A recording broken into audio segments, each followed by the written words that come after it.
Hello guys, Gladiator Bricks here with a review on LEGO Knights. I love my Knight set. Own pretty much some of my favorite Knights. Anyways, I'm going to remove these Nexo Knights figures because they're kind of insulting to themes, but I'm not a big fan of them, but I do like these two characters because they're the only two characters I have, but I like these two characters and I will keep them because they're pretty good. This character, at least, is a good character to have. He's actually the first big fig that LEGO has made entirely for themselves, actually. Not made for any other actual licensed set. This is a theme that LEGO 100% owns, and I love this figure. He's very muscular looking.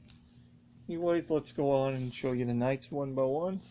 Now, this is probably one of the first Knights I've ever gotten, which is one of my favorites as well. He's got the cool helmet. And no printing on the back, sadly. Second Knight. He's got printing on his back. And a cool helmet and everything. And I actually like him as well. And then there's this guy. He's a fully armored dude. I mean, for crying out loud, if this guy was in actual combat, he would survive every battle he was in. I mean, look at this. His head's protected. His chest is protected. And next up, we've got another knight. Now, he's probably got chainmail underneath a canvas cover. I mean, not canvas, underneath a kind of cloth covering.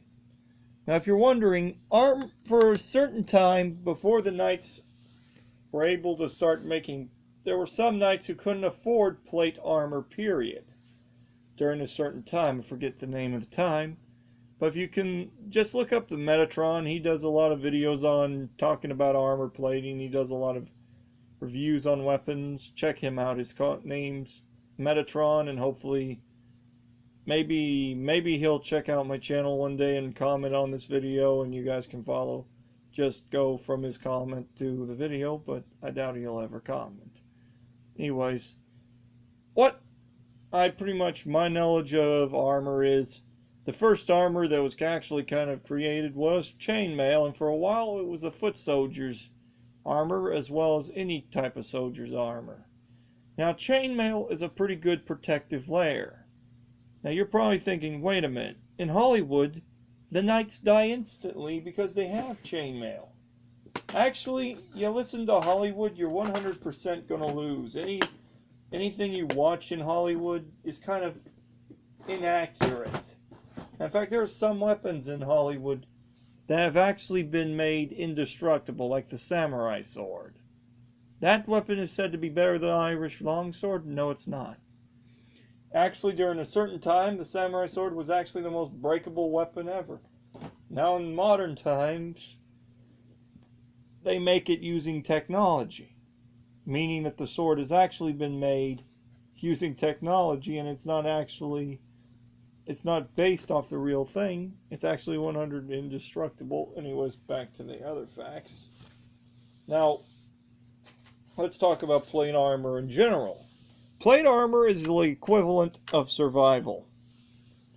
But let's talk about what would be the best kind of protection. My thought is, let's say that this torso here is armored, is a complete armored body. I mean, he's got shoulder armor and then we put the chest armor on. Now he's protected. Let's put the minifigure head on, which is going to be a clear see-through minifigure head, because I don't care about what he looks like. I prefer to make his head completely covered anyways. Then you put the helmet on, and boom! He's 100% unbeatable in battle. Now, there's no actual real historic evidence that fully armored knights in plate armor used shields. Actually, most times you wouldn't see a knight holding a shield unless he was jousting. But we're going to say this knight has a shield. Because, hey, I do not care what history says here. I want to make this knight unkillable. I'm going to call him Sir Lunch a lot. Because that's me. I would pretty much love to eat. I sometimes like to eat. So I'm going to call him Sir Lunch a lot. And of course I'm going to give him my weapon of choice in battle, which is not a sword. It is the spear. You're probably wondering, why a spear? Because the spear is my favorite weapon in battle. And it's actually the most strongest weapon you can have next to a bow and arrow. My second favorite weapon for him to use in battle would be a battle axe. Which, you know what? It's a two-handed weapon. So we might as... But then again, let's see if he can hold it. Let's say he's strong enough to hold the axe I have in mind. There we go. Now you got my knight. And he's almost unstoppable. He's fully armored, fully strong, and indestructible. And of course the shield is overkill. Because he's 100% protected. Not even arrows can get through him unless they're very strong arrows. The only weapons that could actually hurt him now are some of the modern weapons of today. Like cannons. Maybe a cannon could do some damage to him, but that's the only weapon in the medieval days that would do damage. So that's the only weapon that would actually be something to fear in this timeline. But of course, because you're a knight, now you're fully armored, you're unstoppable, and in battle. But of course, here's a fact of what would have actually been going on during those timelines.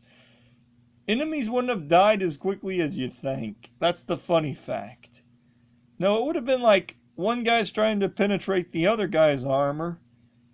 And the problem is, the whole time you're trying to get your weapon maneuvered to where you can get through the opening in their helmet. Because that's the only attack you could use. Or you'd go for the weak parts in their armor, like the joints, elbows and knees. Those would be the only places you could hit, aside from the area opened in the helmet. Anyways, that's it for today, guys. Comment, subscribe, share this video, and let me know in the comments if you enjoyed my little history lesson. And I hope nobody gets after me for getting anything wrong, because I'm not very good at history. In fact, if you want to check out a good channel, a good guy who does history videos, who does medieval, actually does a better job at talking about middle-aged weapons and armor, check out the Metatron or some other channel I'm subscribed to, because I've subscribed to quite a few of those channels that are just, I mean, they're randomly pretty good at what they talk about, and they know what they're talking about.